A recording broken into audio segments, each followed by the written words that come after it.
La espada de Damocles. Conduce Pablo Veloso.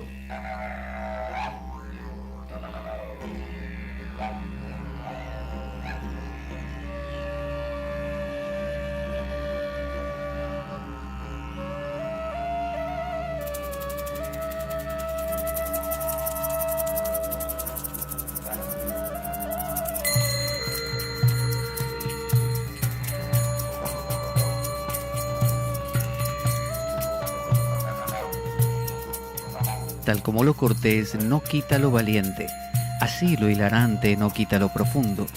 Y dado que la vida es un juego, aquí comienza La Espada de Damocles. La ficción más real que puedas concebir.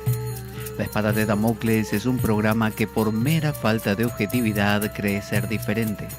Personajes mitológicos salidos de los más profundos avernos. Leyendas escabrosas y sin sentido. Curiosidades inquietantes e inútiles. Historias antiguas malversadas por nuestra incapacidad de entendimiento. Y cuentos carentes de profundo significado. También pretenderemos sin el menor éxito entender al ser humano en toda su dimensión.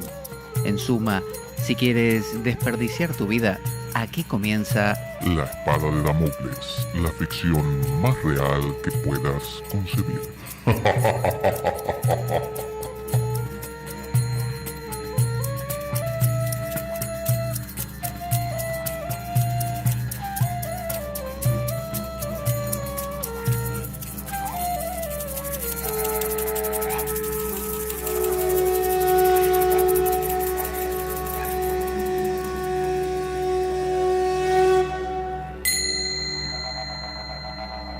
La Espada de Damocles. Conduce Pablo Veloso.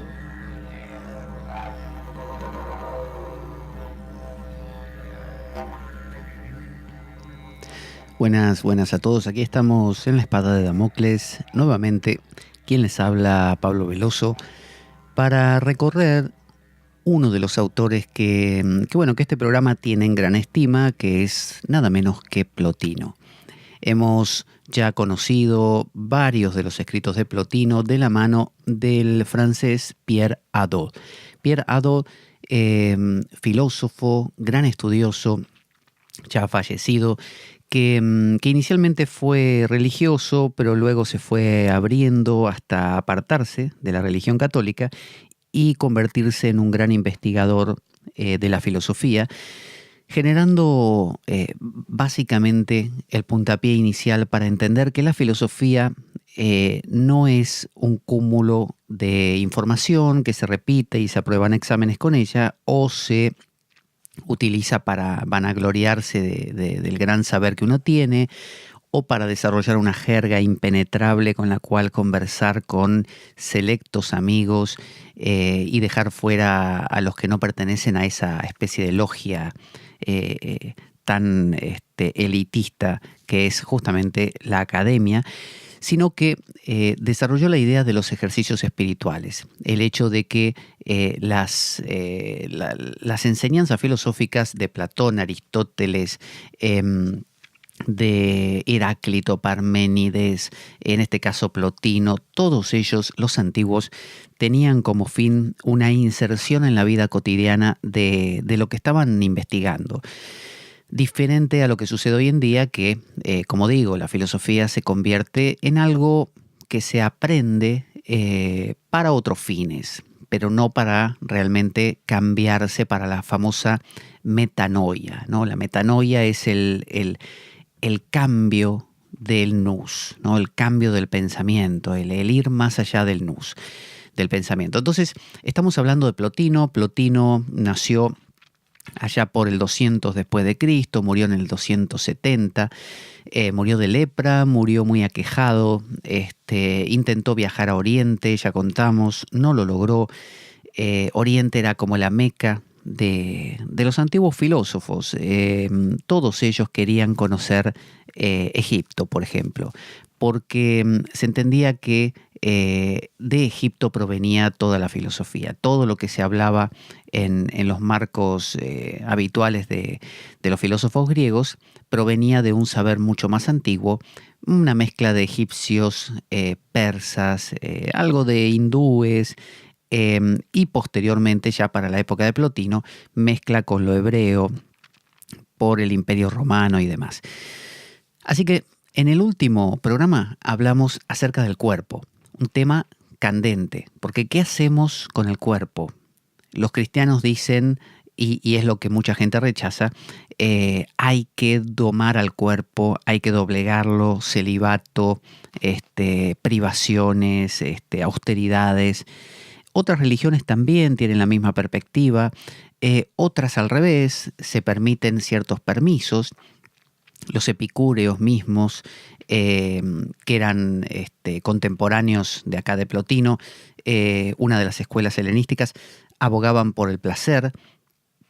Obviamente un placer nada que ver con lo que imaginamos o con lo que los cristianos decían de los epicúreos, que decían que eran orgías continuas, cuando en realidad Epicuro proponía un placer muy mesurado, un placer que no acababa en dolor.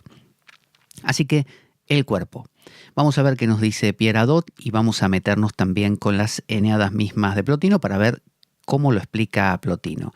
Dice Pierre Hadot: no es pues por odio ni por asco hacia el cuerpo, por lo que es preciso desvincularse de las cosas sensibles. Estábamos hablando que si queríamos que el espejo de nuestra mente, de nuestra conciencia, reflejara la luz de aquellas dimensiones profundas, ultravioletas, así por encima del espectro visible, o infrarrojas por debajo del espectro visible, teníamos que mantenerlo limpito y mantenerlo entero en lo posible. Habíamos visto que aquel que cae en la locura o tiene una enfermedad grave, normalmente su espejo se rompe y ya no refleja, lo que no implica que eso ultravioleta siga estando ahí, solo que el espejo ahora no lo refleja. Pero entonces dice, no es pues por odio ni por asco hacia el cuerpo, por lo que es preciso desvincularse de las cosas sensibles, nos dice Pierre Hadot. Estas en sí mismas no son malas. Que quede esto muy claro. Plotino hablaba de esto mismo. No es malo el cuerpo. Lo pensó en algún momento. Quiso irse de su cuerpo, de su realidad. Y después se dio cuenta que no. Que en realidad somos ojos que ven el mundo, que no es otro que uno mismo. Es decir, somos los ojos de Dios para verse a sí mismo, básicamente. Entonces dice, sin embargo, la preocupación que nos causan, ¿no?, las cuestiones corporales, impide que prestemos atención a la vida espiritual, por lo que vivimos inconscientemente. Plotino, dice Pierre Hadot, quiere que con respecto a las preocupaciones por las cosas terrestres e incluso en relación con el recuerdo de estas preocupaciones, porque no son solo las preocupaciones que uno pueda tener acerca de lo que está pasando ahora, sino el recuerdo de lo mal que me puse la semana pasada cuando fulano dijo o me dijo tal cosa. Es decir, hay una cola, hay una especie de que uno suele hacer un mundo no solamente de lo que le está sucediendo ahora, sino de cosas que están por suceder, como nos contaba Marco Aurelio en sus meditaciones estoicas, sino también en lo que ya sucedió, ¿no? ¿Por qué me dijo tal cosa? Yo hubiera querido que... Entonces, dice Pierre Hadot, viniendo leyendo lo que decíamos, e incluso en relación con el recuerdo de estas preocupaciones. Y esto hace que nos mantengamos ya en este mundo en la actitud que tendrá el alma después de la muerte, cuando se eleve hacia el mundo superior. La idea es esta: cuando te morís, te elevas al mundo superior. No un mundo superior que está arriba o abajo o a la derecha o a la izquierda. No tiene una localización física. Se refiere a un estado de ausencia. ¿A un estado de ausencia de qué? Ausencia de conciencia. Ahora usted está consciente de lo que está escuchando, está consciente de que usted está consciente de que camina, está consciente de que come. Bueno, cuando usted duerme, esa conciencia se vuelve un poquito más sutil. Y cuando usted entra en lo que se llama sueño profundo, que es cuando usted no sueña por la noche, usted no está. No está usted, no está el mundo, no hay nada. Entonces, dice, después de la muerte, cuando el alma se eleve al mundo superior, hay una especie de desaparecer. Por lo tanto, el místico, fíjese que esto es importantísimo, el místico lo que busca es reproducir en la vida cotidiana aquel estado que es el de post-mortem, ¿no? Por eso se habla tanto de la mortificación, que no quiere decir darse latigazos en la espalda. El latigazo, si lo pensamos bien, es simplemente un intento de doblegar aquello que me está distrayendo, ¿no? Que a veces con el latigazo se complica más, o sea, no se soluciona el problema, se complica más. Entonces, ¿qué nos dice el propio Plotino? Eneada 4, libro 3, apartado 32, verso 13, ¿no? Porque las Eneadas están divididas por libro, luego están divididas por, dentro de la misma Eneada, cada Eneada está dividida en libros, este es el libro 3, a su vez tiene una sección que es la 32, y dentro de la 32 está dividida por versículos, es el versículo 13. Cuanto más se afana hacia lo alto, más olvida las cosas de aquí abajo, a menos que también aquí abajo haya vivido de tal manera que solo se acuerda de las cosas superiores. Fíjese esa diferencia. Plotino te está diciendo que si vivís muy enganchado con las cosas cotidianas, preocupándote por todo, cuando te empieces a acercar a estas cosas más profundas y a esta actitud, vas a sentir que te estás alejando del mundo, ¿no? Y estás entrando en otra cosa. Pero en cambio, si ya viviste toda tu vida con el norte puesto acá y comías, dormías, te divertías y todo, pero bajo la perspectiva y la óptica de lo trascendente, casi no vas a notar diferencia, dice. Me tomo un mate. Entonces, dice, pues en este mundo es conveniente mantenerse al margen de los asuntos humanos. Ahí apela, nos recuerda Pierre Hadot, al Fedro de Platón, en la sección 200, en la página 249, o no sé cómo lo estará citando, pero es el Fedro de Platón, uno de los diálogos platónicos. Al margen de los asuntos humanos y por tanto necesariamente también de los recuerdos humanos. Entonces, no se trata de una deshumanización, de una especie de me voy a convertir en el superhombre de Nietzsche, que tampoco Nietzsche lo planteaba de esa manera, pero es lo que se suele entender, el superhombre de Nietzsche, que ahora ya nada me afecta, el estoico perfecto, vivo en la imperturbabilidad, no soy humano, se me muere un ser querido, no me importa.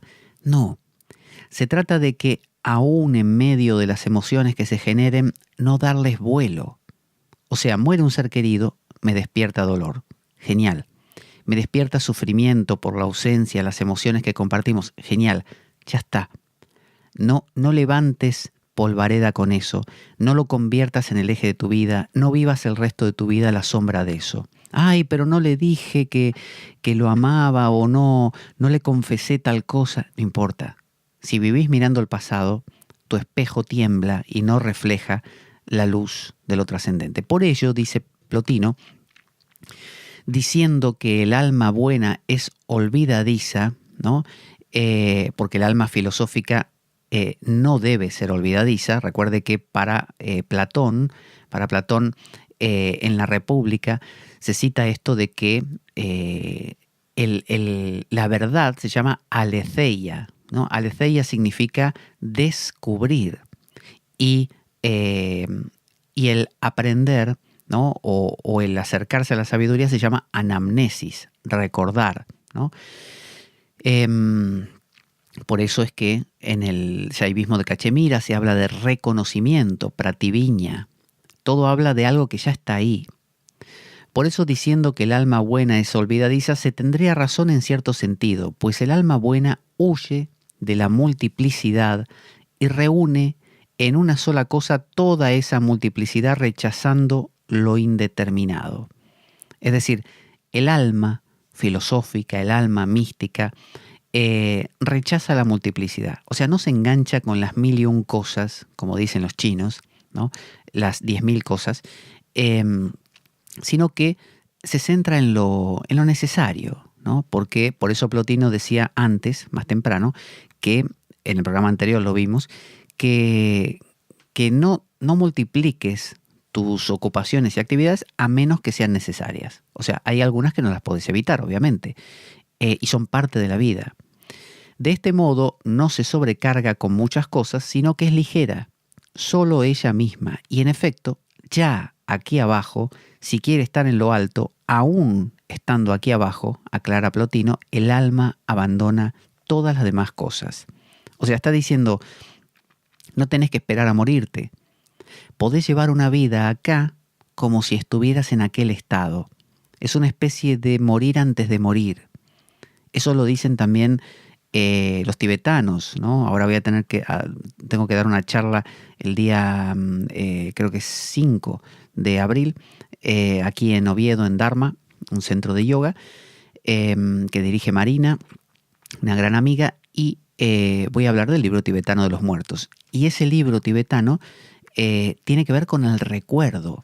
Si vos, te dice el libro tibetano en una de sus partes, si vos practicaste durante tu vida este desapego, este morir, este reproducir la muerte, reproducir el vacío, reproducir el cuerpo esencial del Buda, cuando mueras, no va a ser novedad para vos. Vas a estar como más de lo mismo, no va a haber cambio, no va a haber salto. Y en la tierra vas a haber vivido en ese estado. Entonces, dice Pierre Hadot, ¿basta pues con renunciar al cuidado? Pregunta, con volver nuestra atención hacia la cima de nuestra alma para que adquiramos de inmediato conciencia de nuestra verdadera vida y de nuestro verdadero yo, para que experimentemos como si dijéramos a voluntad esas experiencias privilegiadas que describe Plotino. O sea, acá plantea un tema importante, que entonces si yo empiezo un trabajo de mesurar mi vida, de organizar mis horarios, de vivir más tranquilo, ya está, me lo compré. Me compré al silencio, me compré a Dios, me compré el estado profundo, listo. Hago 3 cosas y lo logro. No, dice Pierre Hadot, no se trata aquí más que de una fase preparatoria, aunque indispensable. O sea, esto es el ABC nada más, pero sin el ABC no podés aprender a componer poesía. Ahora bien, solo en momentos concretos y fugaces nos identificaremos con nuestro verdadero yo. O sea, te está diciendo, podés ordenar tu vida, podés meditar todos los días, podés disminuir tu ruido, podés calibrar tu espejo para que apunte a lo trascendente, y solo en algunas ocasiones fugaces vas a tener eso que llamamos una experiencia pico, un estado profundo, ¿no? Solo a veces.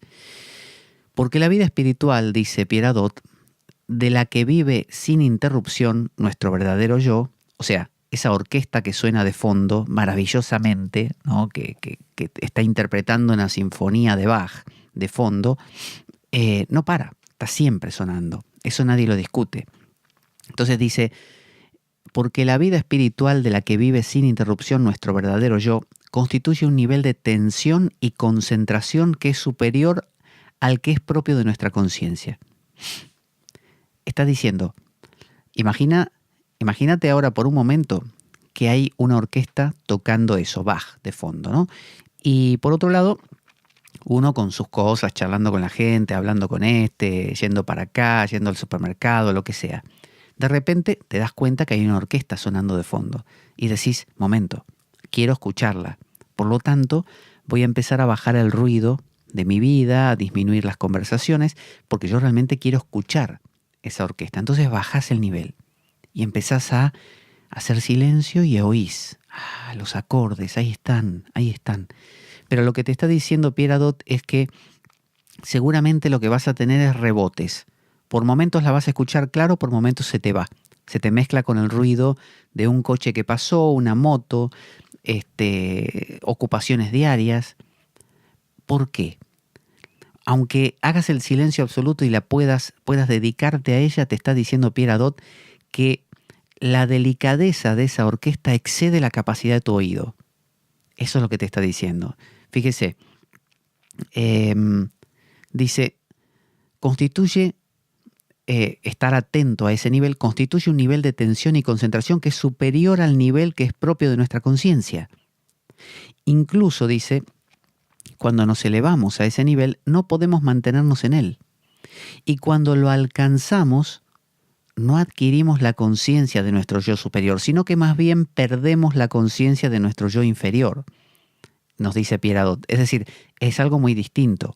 No es que cuando haces silencio de tu ruido mental, de tu preocupación de ayer, de mañana, empezás a escuchar la orquesta tal como es.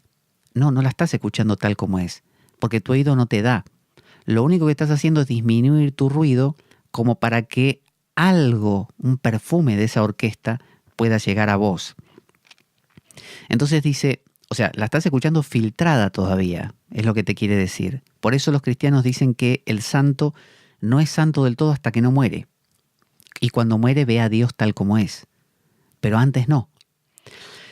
En efecto, dice, nuestra conciencia solo es una sensación interior. Nos exige un desdoblamiento, una distancia temporal, por mínima que sea, entre lo que ve y lo que es visto. Por lo tanto, lo que nos está diciendo es que cuando tratás de escuchar esa orquesta, todavía estás usando un oído que no es el adecuado. Por lo tanto, estás lejos. Aunque estés pegadito, seguís estando lejos. No es, por tanto, una presencia, es un recuerdo, nada más. Y está de manera inexorable inscrito en el tiempo. O sea, esa oreja, ese oído que estás usando para escuchar, es un desdoblamiento, no es la cosa en sí. No estás escuchando la orquesta, la estás escuchando filtrada por un fonógrafo, de esos antiguos que meten ruido, o un wincofón que con la púa está haciendo ruido en los discos de vinilo. Y estás escuchando la canción que querés o la sinfonía con un ruido. No es la orquesta, estás escuchándola mediada. No es por tanto una presencia, dice, es un recuerdo. Y es un reflejo, acuérdese, el espejo, un reflejo. Un espejo muy limpio puede reflejar algo, pero nunca es ese algo. Siempre va a seguir siendo un reflejo. Está inscrito inexorablemente en el tiempo. O sea, no podemos salirnos del tiempo desde el momento en que somos un punto. Cuando uno es un punto está en el tiempo, porque se compara con otros puntos. Y uno dice, estoy más adelante que este, más atrás que el otro, comparado con aquel, ya avancé tanto o ya retrocedí tanto. Hay movimiento, hay espacio. Solo nos proporciona reflejos, dice, que intenta fijar expresándolos en el lenguaje. O sea, uno va y le cuenta a un amigo y le dice, vos sabés que el otro día escuché una orquesta genial, no sabés lo que era. Bueno, eso que uno está contando no es la orquesta, es un relato nada más. Son reflejos. Por el contrario, la actividad de nuestro verdadero yo se ejerce en la presencia total, en la eternidad y la simplicidad perfecta. Ese verdadero yo, un verdadero yo que no es mío, es un yo sin yo, o sea, sin individuo, es un yo total. No, la orquesta misma, es como si uno dijera, la orquesta misma es en sí misma, no tiene punto de contacto conmigo. Y nos dice Plotino, en la Eneada 4, libro cuarto a su vez, verso 2, versículo 3. Dice, recuérdese a este respecto que aún aquí abajo se refiere en la mente, cuando se ejerce una actividad contemplativa y sobre todo cuando ésta se realiza con suma claridad, no se vuelve uno hacia sí mismo a través de un acto de pensamiento, sino que se posee uno a sí mismo y la actividad contemplativa se dirige por completo hacia el objeto y nos transformamos en ese objeto. Ya no se es uno mismo, sino de un modo potencial. Entonces, lo que está diciendo Plotino es que recordemos que en la actividad contemplativa, en esta calibración del espejo de la mente para que refleje aquello, y sobre todo cuando se realiza con suma claridad, o sea, cuando realmente uno lleva una vida acorde, no se vuelve uno hacia sí mismo a través de un acto de pensamiento. O sea, yo no es que pensando me conecto con o escucho la orquesta hablando. No, al revés. Como yo hago total silencio para poder oír la orquesta, yo desaparezco. Y por eso dice, nos transformamos en ese objeto. Entonces, en el acto contemplativo no hay Pablo contemplando al espectro ultravioleta, trascendente, al nirvana, al vacío. Cuando el Buda se dice alcanzó el nirvana, no lo alcanzó, es una manera de hablar. No es que Buda alcanzó el nirvana. Nada, Buda no existía ahí en ese momento. No había Buda, no había Gautama, no había nadie. Nosotros lo hablamos, por eso dice Pierre Hadot, lo convertimos en lenguaje a posteriori y decimos, bueno, el Buda alcanzó el nirvana. No alcanzó el nirvana. Cuando cualquier ser disminuye lo suficiente su ruido, apunta su espejo en esa dirección y no genera ningún tipo de pensamiento, por eso ya vimos en Miguel de Molinos que nos hablaba en su quietismo de no generar pensamientos, ni imaginación, ni ideas, ni nada, quedar en completa calma. Voy a tomar un mate. El mate es una infusión, para quien no sepa. Toda la paradoja del yo humano, dice ahora Pierre Hadot, se encuentra aquí y la describe. Solo somos aquello de lo que tenemos conciencia. Y, sin embargo, tenemos conciencia de haber sido más nosotros mismos en los precisos momentos en los que, elevándonos a un nivel más alto de simplicidad interior, hemos perdido la conciencia de nosotros mismos. Entonces, fíjese, esta es la paradoja. Dice, solo somos aquello de lo que tenemos conciencia. Pero imagínese que cuando usted ve el mundo, lo viera a través del cerrojo de una puerta. Pero cuando usted, digamos, se relajase, ese cerrojo se hiciera muy grande. Entonces, mirar a través del cerrojo de la puerta es existir. Usted se siente a alguien mirando. Ahora, cuando usted se relaja, se ensancha la apertura, por lo tanto, hay más mirar. Por lo tanto, si mirar es ser, cuanto más uno ve, más es. Entonces, la paradoja es que cuanto menos soy yo, Pablo, es decir, cuanto menos estrecha es mi agujero para mirar, más soy. Claro, uno dirá, sí, pero no sos Pablo. Y no soy Pablo. De la misma manera que Buda o Gautama no es Gautama en el momento en que se ensancha su apertura. Pasa a recibir un nombre genérico, como decir Buda, que significa nada menos que el despierto, o Cristo, que significa el ungido. El nombre el ungido lo recibía, por ejemplo, el rey David, lo ungieron, era un ungido. El rey Saúl, lo ungieron, era un ungido. Cristo o Jesús lo ungieron, era un ungido. El nombre Cristo es una palabra en griego. Los judíos tenían otro nombre, si no me equivoco era el Mesías, ¿no? El Mesías, el ungido. Es decir, uno recibe un nombre genérico. Ya no era ni David, ni Saúl, ni Jesús, el ungido. Ya no era Gautama, Buda. Por ello, dice Pierre Hadot, en el fragmento autobiográfico que hemos citado antes, Plotino decía que en el momento en que después de sus éxtasis descendía de nuevo a la intuición, de la intuición a la reflexión, es decir, desde el estado de estar ahí a recordar o a reflejar lo que había vivido, al volver a recuperar la conciencia, o sea, que el orificio por donde uno mira se vuelve a estrechar, se preguntaba en cada ocasión cómo había podido volver a descender, cómo había podido recobrar la conciencia, cómo después de haber vivido la unidad del espíritu, había podido encontrar de nuevo el desdoblamiento del yo consciente. O sea, le sorprendía a Plotino, nos cuenta Hadot, cómo era posible que, o sea, Plotino decía, ¿cómo puede ser que yo, habiendo entrado en el nirvana, adiós Plotino, estaba en un estado de solo la orquesta existía, cómo es que volvió a generarse Plotino. O sea, cómo encontró la vida a Plotino otra vez para volver a despertarlo. Es como cuando uno dice, ¿cómo hace uno para despertarse por las mañanas? O sea, el cerebro está totalmente apagado. ¿Cómo hace? O sea, ¿en qué momento toma la decisión ahora y se despierta? ¿Y cómo encuentra en medio de toda la maraña de recuerdos a Pablo, que en el sueño profundo no estaba? ¿Cómo hace para volver a constituir y decir ahora? Y arranca Pablo.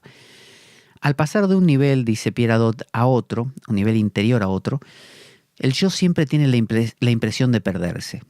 Por eso el místico, cuando está absorto, desaparece. Por eso es que se insiste tanto en no repetir oraciones, no, si imaginas o si tenés una, no sé, si te aparece Jesús, descartalo. El Buda dice, si me ven por el camino, maten al Buda. Si lo ven, mátenlo. Como diciendo, no se enganchen con imágenes, con apariciones, con mantras, con cosas. La cuestión es apagar al yo, no mantenerlo encendido. Y todo eso lo mantiene encendido. Obviamente es útil, no digo que no. Es decir, uno cuando repite un mantra, ese yo por lo menos se aquieta un poco más. Esa es la función. Pero en etapas posteriores hay que soltar aún eso.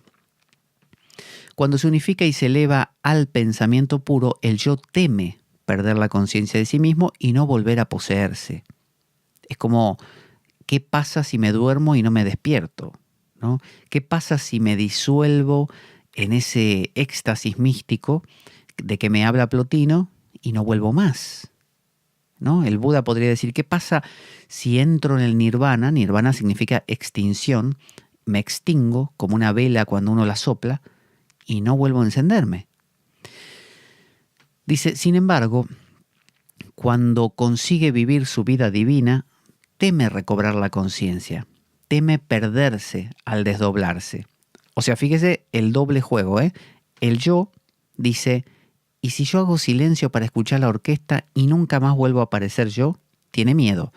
Pero, por otro lado, cuando uno está escuchando la orquesta 100%, es la orquesta, es lo único que hay.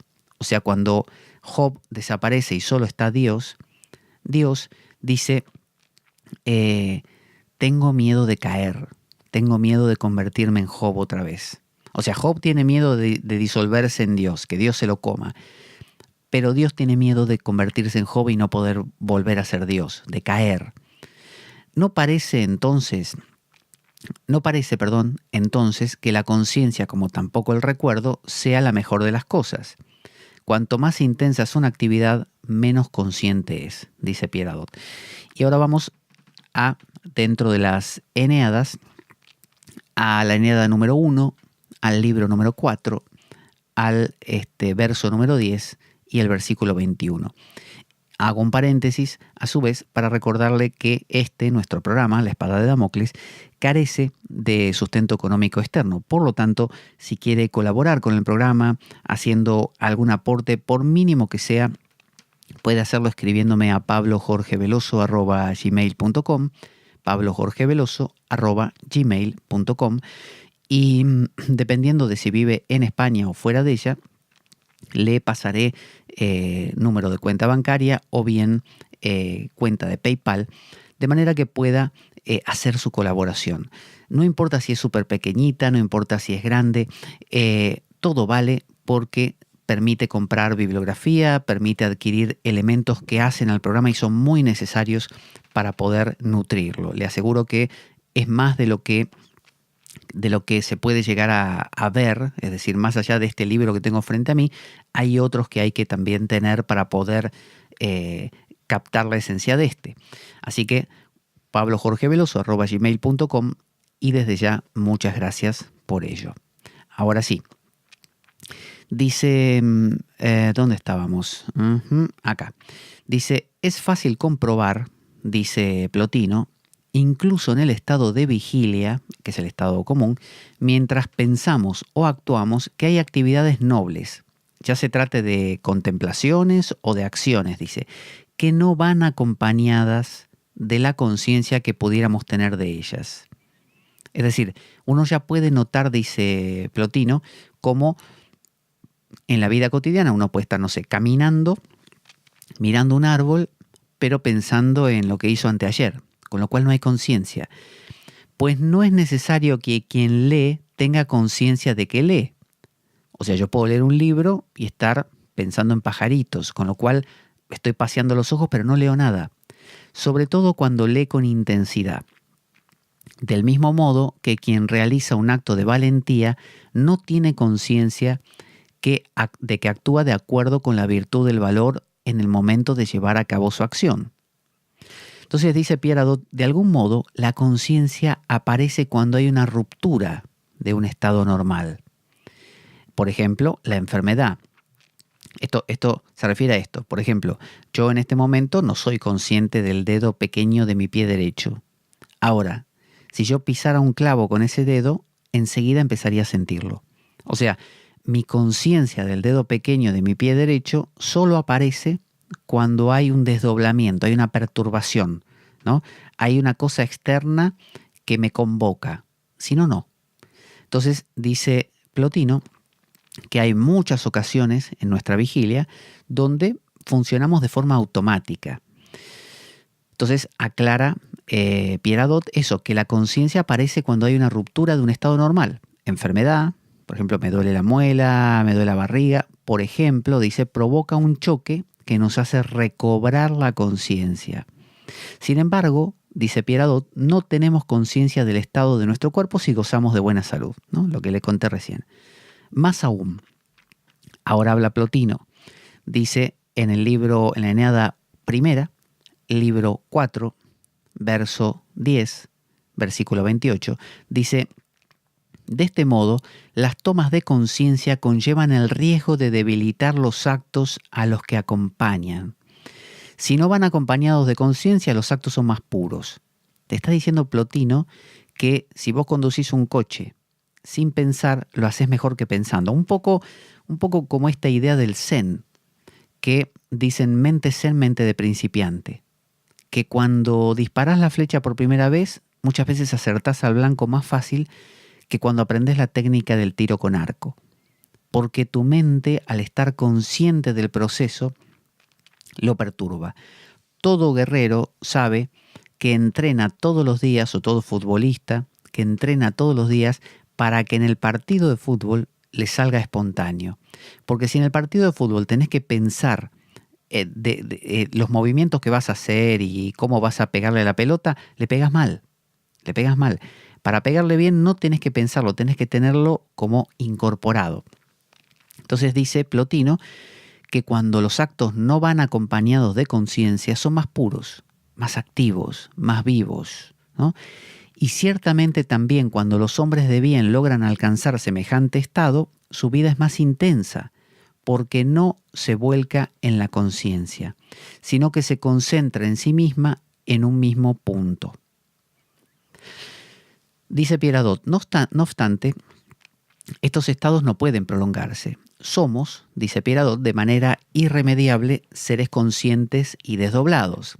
Vio que uno dice, ay, quiero fluir con el universo y caminar por el parque siendo uno con los pajaritos, pero te viene un pensamiento de, no sé, ese pajarito que es más grande que el que vi la semana pasada. Y ya está, estás otra vez ahí, vos, diciendo yo veo el pajarito, en lugar de estar en comunión, lo que se llama comunión con la naturaleza. Te dice Pierre Hadot, no te preocupes, somos seres conscientes y desdoblados. El ser humano está hecho para eso, por eso es que Plotino bajaba de ese estado y no se quedaba ahí. En el fondo es porque la vida necesita que estemos desdoblados, porque la conciencia nos permite el juicio crítico, y el juicio crítico es la evaluación que hacemos, somos los ojos que miran a Dios, el mismo ojo con que miro a Dios es el mismo con que Dios me ve, decía Meister Eckhart. Queremos comprender, dice Pierre Hadot, esos momentos de unidad, fijarlos, conservarlos, pero se nos escapan. En el momento mismo en que creemos retenerlos, volvemos a caer de la presencia al recuerdo. Así pues, solo podemos elevarnos a la vida espiritual por una especie de vaivén continuo entre los niveles discontinuos de nuestra atención interior. Esto es importante porque hoy en día está muy en boga decir, aquel llegó, el Buda alcanzó el nirvana, Cristo estaba en unidad con el Padre, el gurú tal está iluminado. Y lo que está diciendo acá Plotino y Pierre Hadot es que no, que hay un vaivén, que estás y no estás, te conectás como le pasaba a Ramakrishna, que de repente se iba y estaba en el éxtasis con Kali, con la Madre Divina, y básicamente o bien bajaba solo, o bien lo bajaban, ¿no? Lo bajaban preguntándole qué quería cenar, por ejemplo, ¿no? Lo bajaban de ese estado, le hacían tomar conciencia, le hacían tener que decidir. Dice, así pues, solo podemos elevarnos a la vida espiritual, bueno, esto del vaivén, al volver nuestra atención hacia el interior de nosotros mismos. Es preciso, dice, que nos preparemos para experimentar la unidad del espíritu, para volver a caer después en el plano de la conciencia, a fin de reconocer que somos nosotros quienes estamos aquí abajo, y para perder de nuevo la conciencia a fin de reencontrar nuestro verdadero yo en Dios. O sea, te está diciendo, prepárate para una especie de parque de diversiones, de montaña rusa. O sea, si te metes en esto, no vas a estar todo el tiempo allá flotando, pero tampoco vas a estar todo el tiempo acá. Vas a estar rebotando. Va a haber momentos en que estés súper conectado, va a haber momentos súper desconectado. No pasa nada, te está diciendo Pierre Hadot. Así es. Si entras con la idea de quiero llegar y quedarme siempre ahí, es como si le escupieras en la cara a la vida. Es como si te hicieras la orquesta que estás escuchando y la orquesta dice, no, necesito que estés ahí afuera para escucharnos, no que te vuelvas la orquesta, porque si no, ¿quién nos escucha? ¿Cómo sabemos que lo hacemos bien? ¿O cómo sabemos cómo lo estamos haciendo? A fin de rectificar o de corregir. Para ser más exactos, dice Pierre Hadot, en el momento del éxtasis será preciso resignarse a no conservar nada más que una conciencia confusa de sí mismo. O sea, cuando estás ahí, en ese ultravioleta, resignate a que Pablo va a ser un recuerdo, un hilito ahí perdido, que no sabes si lo vas a volver a tener o no. No te preocupes. Y esto lo dice Plotino de esta manera.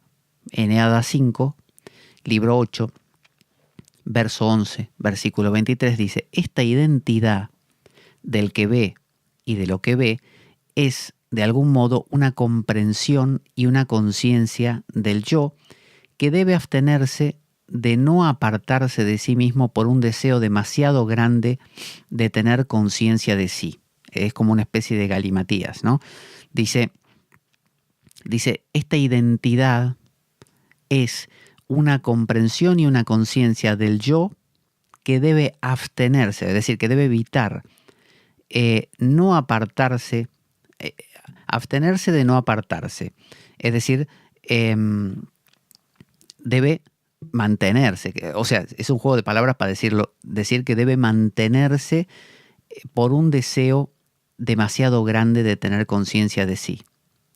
Perdón, abstenerse de no apartarse, me hice lío yo mismo. Abstenerse de no apartarse de sí mismo, eso, por un deseo demasiado grande de tener conciencia de sí. Es ese juego, es un juego muy delicado. Está diciendo que si Dios quiere demasiado mirarse a sí mismo, se va a volver demasiado Job o demasiado Adán y se va a perder a él, ¿no?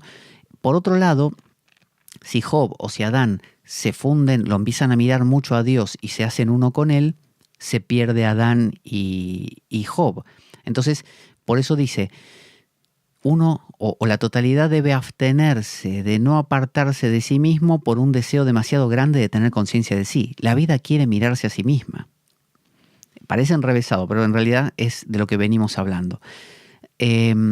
Intercala ahora Pierre Hadot y dice, Plotino describe este movimiento de va y ven que nos permite tener la experiencia interior de nuestro yo en Dios o de Dios en nosotros. O sea, depende de donde lo mire uno. Si yo me pongo en Adán, soy Adán mirando a Dios. Pero si me pongo en Dios, soy Dios mirando a Adán o Dios mirándose a sí mismo a través de Adán, según como uno lo quiera ver.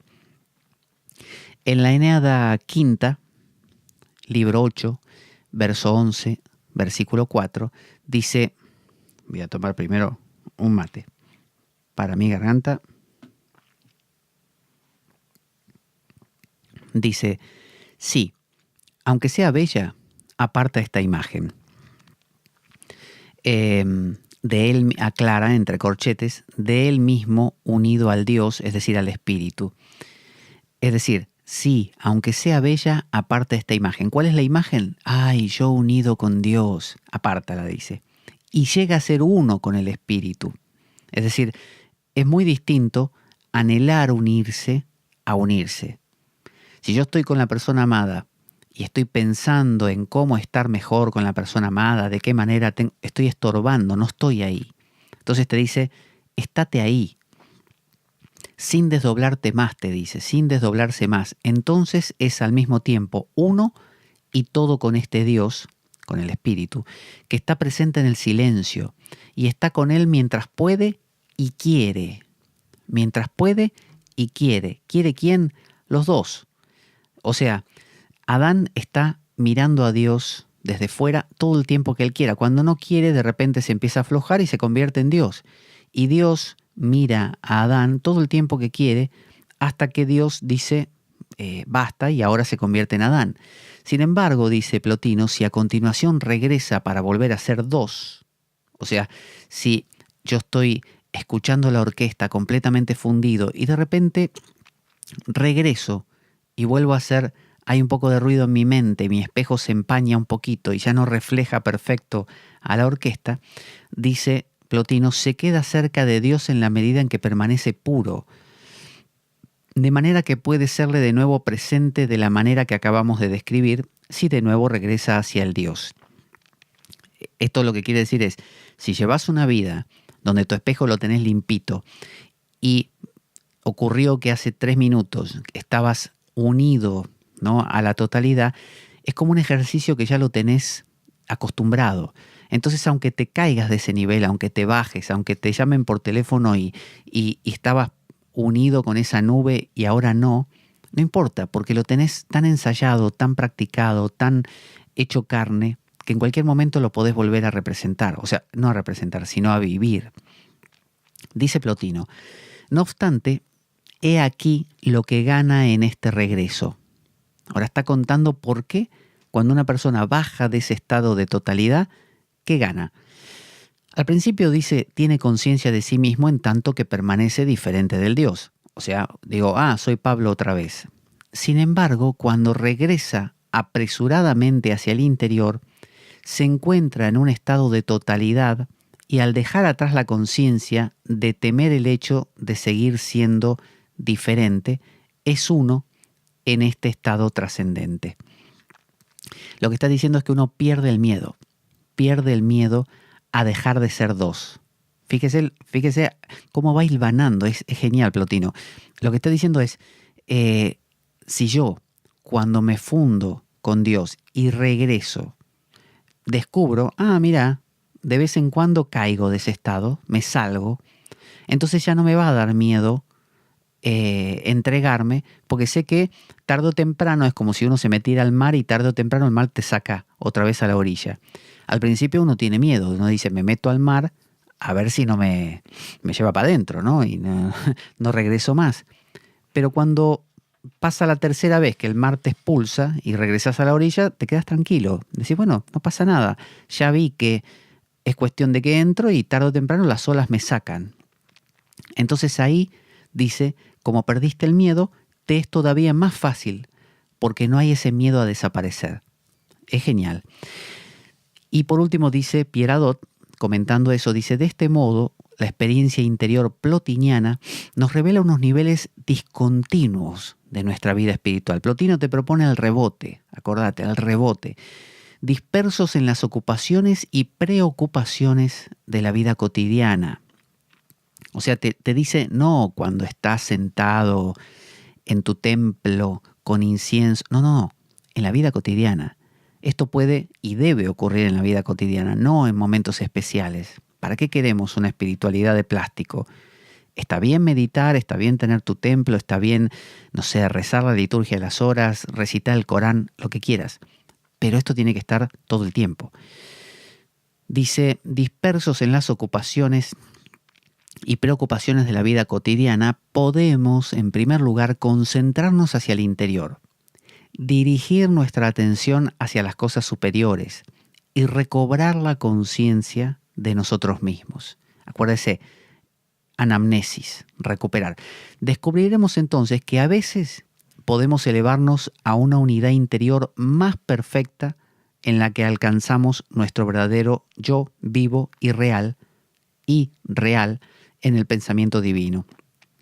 Llegados a este nivel, entraremos quizá en un estado de unidad inefable. Usted alcanza ese estado perfecto, en el que coincidiremos misteriosamente con la simplicidad absoluta de la que procede toda vida, todo pensamiento y toda conciencia.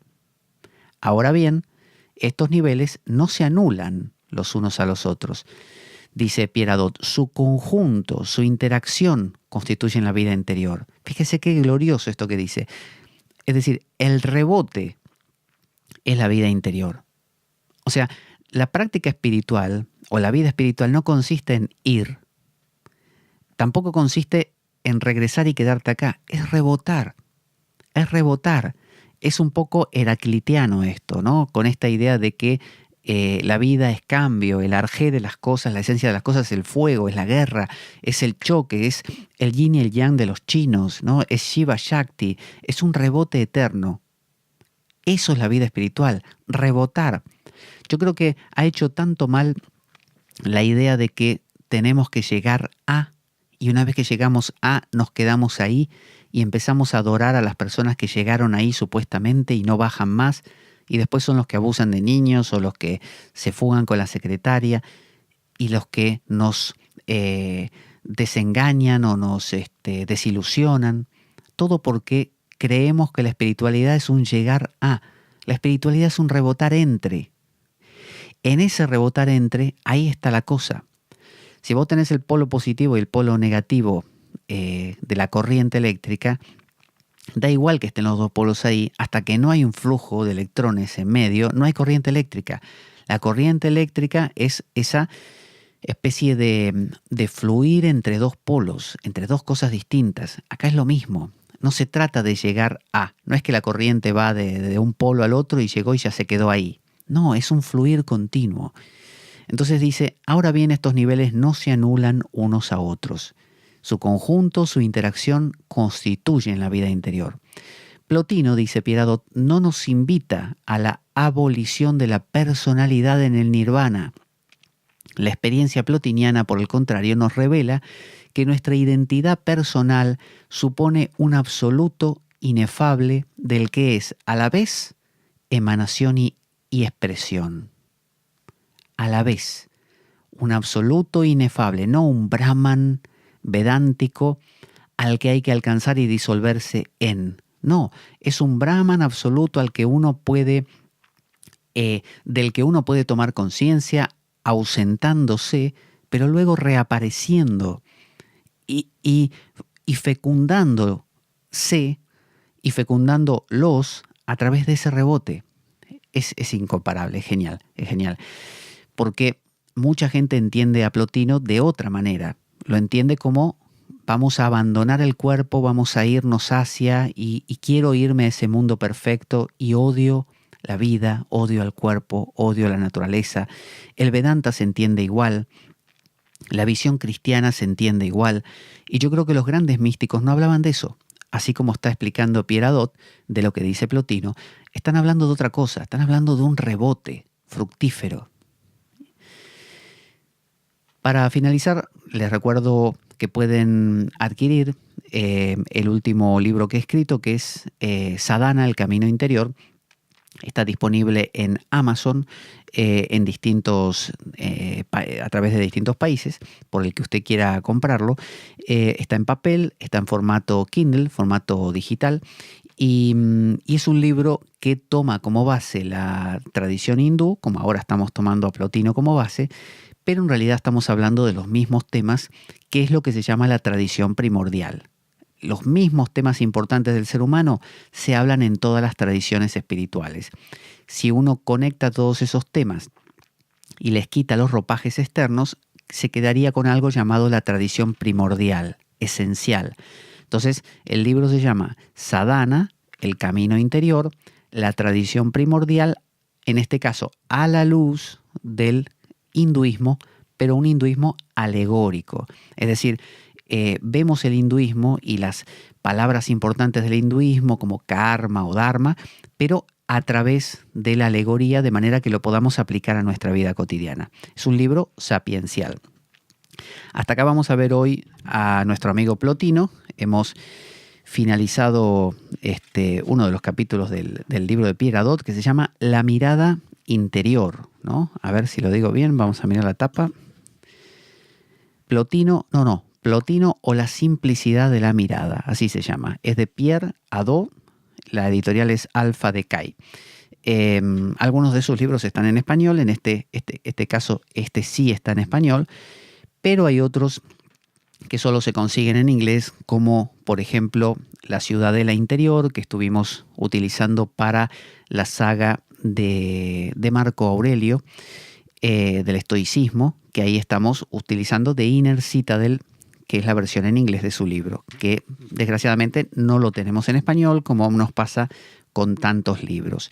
Continuaremos con Plotino porque es un grande y realmente hace falta traerlo de regreso, pero al estilo Pierre Hadot, es decir, como algo práctico, como una espiritualidad, como ejercicios espirituales, no como simplemente un estudio teórico. Vamos a poner nuestra cortina de despedida. Ahí vamos, a ver, ahí está. Yo soy Pablo Veloso, esto es La Espada de Damocles. Buena vida para todos, buena semana y... ¡Avanti Damocleanos!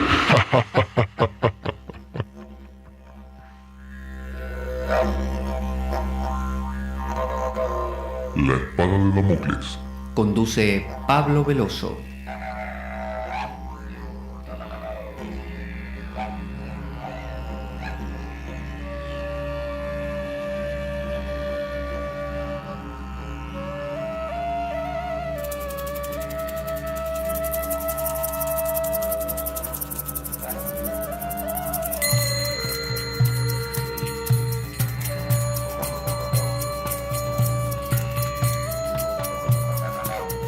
Y dado que la vida es un macabro juego concebido por una mente perversa, únete a nosotros en nuestro próximo programa, cuando escuches las siguientes palabras.